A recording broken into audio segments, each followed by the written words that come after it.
آج تو آپ نیا کام کر رہے ہیں، ہم تو اکثر اس راستے سے گزرتے ہیں، آپ نے کبھی دعوت کا انتظام نہیں کیا، پھر آج کیا بات ہے؟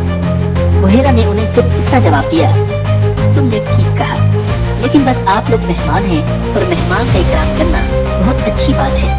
اس طرح تمام لوگ بحیرہ کے پاس پہنچ گئے، لیکن اللہ کے رسول نبی اکرم صلی اللہ علیہ وسلم ان کے ساتھ نہیں تھے، انہیں پڑاؤ ہی میں چھوڑ دیا گیا تھا۔ ناظرین، آپ کو قافلے کے ساتھ اس لیے نہیں لے جایا گیا تھا کہ آپ کم عمر تھے، آپ وہیں درخت کے نیچے بیٹھ گئے۔ ادھر بحیرہ نے لوگوں کو دیکھا اور ان میں سے کسی میں اسے وہ صرف نظر نہ آئی جو آخری نبی کے بارے میں اسے معلوم تھی، نہ ان میں سے کسی پر وہ پتلی نظر آئی، بلکہ اس نے عجیب بات دیکھی کہ وہ بدلی وہیں پڑاؤ کی جگہ پر ہی رہ گئی تھی۔ اس کا صاف مطلب یہ تھا کہ بدلی وہی ہے جہاں اللہ کے رسول ہیں۔ تب اس نے کہا، اے قریش کے لوگوں، میری دعوت سے آپ میں سے کوئی بھی پیچھے نہیں رہنا چاہیے۔ اس پر قریش نے کہا، اے بحیرہ، جن لوگوں کو آپ کی دعوت میں لانا ضروری تھا ان میں سے تو کوئی نہیں رہا، ہاں ایک لڑکا رہ گیا ہے جو سب سے کم عمر ہے۔ بحیرہ بولا، تب پھر مہربانی فرما کر اسے بھی بلا لیں، یہ کس طرح بری بات ہے کہ آپ سب آئیں اور آپ میں سے ایک رہ جائیں، اور میں نے اسے آپ لوگوں کے ساتھ دیکھا تھا۔ تب ایک شخص گیا اور آپ صلی اللہ علیہ وسلم کو ساتھ لے کر بحیرہ کی طرف روانہ ہوا۔ اس وقت وہ بدلی آپ کے ساتھ ساتھ چلی اور تمام رستے اس نے آپ پر سایہ کیے رکھا۔ بحیرہ نے یہ منظر صاف دیکھا، وہ آپ کو اور زیادہ غور سے دیکھ رہا تھا اور آپ کے جسم مبارک میں وہ علامات تلاش کر رہا تھا جو ان کی کتب میں درج تھی۔ جب لوگ کھانا کھا چکے اور ادھر ادھر ہو گئے، تب بحیرہ آپ کے پاس آیا اور بولا، میں لات اور عزیٰ کے نام پر آپ سے چند باتیں پوچھنا چاہتا ہوں، جو میں پوچھوں آپ مجھے بتائیں۔ اس کی بات سن کر آپ نے فرمایا، لات اور عزیٰ کے نام پر مجھ سے کچھ نہ پوچھو، اللہ کی قسم مجھے سب سے زیادہ نفرت انہی سے ہے۔ اب بحیرہ بولا، اچھا تو پھر اللہ کے نام پر بتائیں تو میں پوچھنا چاہتا ہوں۔ آپ نے فرمایا، پوچھو کیا پوچھنا ہے۔ ناظرین، اس نے بہت سے سوالات کیے، آپ کی عادات کے بارے میں پوچھا۔ اس کے بعد اس نے آپ کی کمر پر سے کپڑا ہٹا کر مہر نبوت کو دیکھا، وہ بالکل ویسی ہی تھی جیسا کہ اس نے اپنی کتابوں میں پڑھا تھا۔ اس نے فوراً مہر نبوت کی جگہ کو بوسہ دیا۔ قریش کے لوگ یہ سب دیکھ رہے تھے اور حیران ہو رہے تھے، آخر لوگ کہیں بغیر نہ رہ سکے۔ یہ راہب محمد میں بہت دلچسپی لے رہا ہے، شاید اس کے نزدیک ان کا مرتبہ بہت بلند ہے۔ ادھر نبی اکرم صلی اللہ علیہ وسلم سے بات چیت کرنے کے بعد بحیرہ ابو طالب کی طرف آیا اور بولا، یہ لڑکا تمہارا کیا لگتا ہے؟ ابو طالب نے کہا، یہ میرا بیٹا ہے۔ اس پر بحیرہ نے کہا، نہیں، یہ تمہارا بیٹا نہیں ہو سکتا، یہ نہیں ہو سکتا، اس کا باپ زندہ ہو۔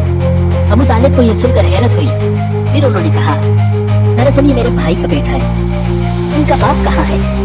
وہ فوت ہو چکا ہے، اس کا انتقال اس وقت ہو گیا تھا جب یہ ابھی پیدا نہیں ہوئے تھے۔ یہ سن کر بحیرہ بول اٹھا، ہاں یہ بات صحیح ہے، اور ان کی والدہ کا کیا ہوا؟ ان کا بھی ابھی تھوڑے ہی عرصہ پہلے انتقال ہوا ہے۔ یہ سنتے ہی بحیرہ نے کہا، بالکل ٹھیک کہا، اب تم یوں کرو کہ اپنے بھتیجے کو واپس وطن لے جاؤ، یہودیوں سے ان کی پوری طرح حفاظت کرو، اگر انہوں نے انہیں دیکھ لیا اور انہوں نے وہ نشانیاں دیکھ لی جو میں نے دیکھی ہیں تو وہ انہیں قتل کرنے کی کوشش کریں گے۔ تمہارا یہ بھتیجا نبی ہے، اس کی بہت شان ہے، ان کی شان کے بارے میں ہم اپنی کتابوں میں بھی لکھا ہوا پاتے ہیں، اور ہم نے اپنے باپ داداؤں سے بھی بہت کچھ سن رکھا ہے۔ میں نے یہ نصیحت کر کے اپنا فرض پورا کر دیا ہے، اور انہیں واپس لے جانا تمہاری ذمہ داری ہے۔ ناظرین، ابو طالب بحیرہ کی باتیں سن کر خوف زدہ ہو گئے، آپ کو لے کر مکہ واپس آ گئے۔ اس واقعے کے وقت آپ صلی اللہ علیہ وسلم کی عمر مبارک تقریباً 9 سال تھی۔ ناظرین، تجارت کے سلسلے میں نبی اکرم صلی اللہ علیہ وسلم کا دوسرا سفر شام کم و بیش 23 یا 24 سال کی عمر میں ہوا۔ اس وقت تک آپ صلی اللہ علیہ وسلم کی امانت اور صداقت کی شہرت پورے علاقے میں پھیل چکی تھی۔ آپ صلی اللہ علیہ وسلم جب بھی تجارت کی غرض سے سفر پر روانہ ہوتے تو مکہ کے دوسرے تاجر یہ خواہش کرتے تھے کہ آپ ان کا سرمایہ اپنے ہاتھ میں لے کر اس سے تجارت کریں۔ انہی تاجروں میں سے ایک خاتون حضرت خدیجہ رضی اللہ تعالی عنہا تھی۔ حضرت خدیجہ رضی اللہ تعالی عنہا ایک معزز خاندان کی نیک سیرت اور صحیح تاجرہ تھی۔ آپ کا کاروبار بہت وسیع تھا۔ حضرت خدیجہ رضی اللہ تعالی عنہا نے جب آپ صلی اللہ علیہ وسلم کی تعریف سنی تو آپ کو پیغام بھجوایا کہ اگر آپ میرا مال لے کر سفر پر جائیں تو میں جو معاوضہ دوسروں کو دیتی ہوں اس سے دگنا معاوضہ آپ کو پیش کر کی۔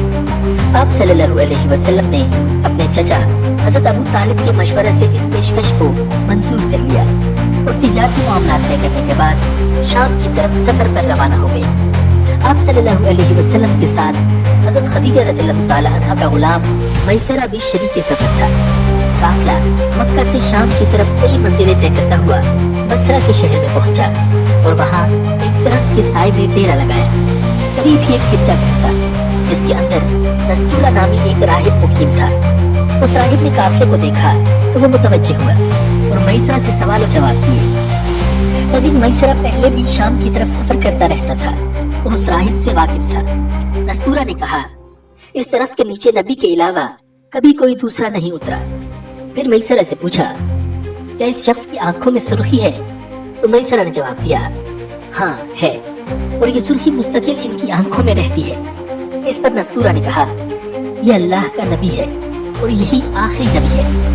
ناظرین، پھر نبی اکرم صلی اللہ علیہ وسلم نے شام کے بازار میں اپنا تجارتی سامان بیچا اور جو مال تجارت وہاں سے خریدنا تھا وہ خریدا۔ اسی دوران ایک شخص نے خرید و فروخت کے معاملے میں آپ صلی اللہ علیہ وسلم سے کچھ مباحثہ کیا تو اپنی گفتگو میں اس نے آپ صلی اللہ علیہ وسلم سے کہا، تو لات اور عزا کی قسم اٹھا۔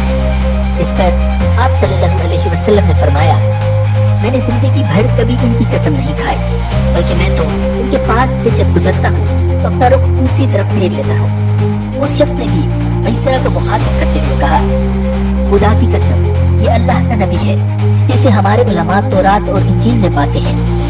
ناظرین، اس سفر کے دوران میسرہ نے آپ صلی اللہ علیہ وسلم کو بہت قریب سے دیکھا۔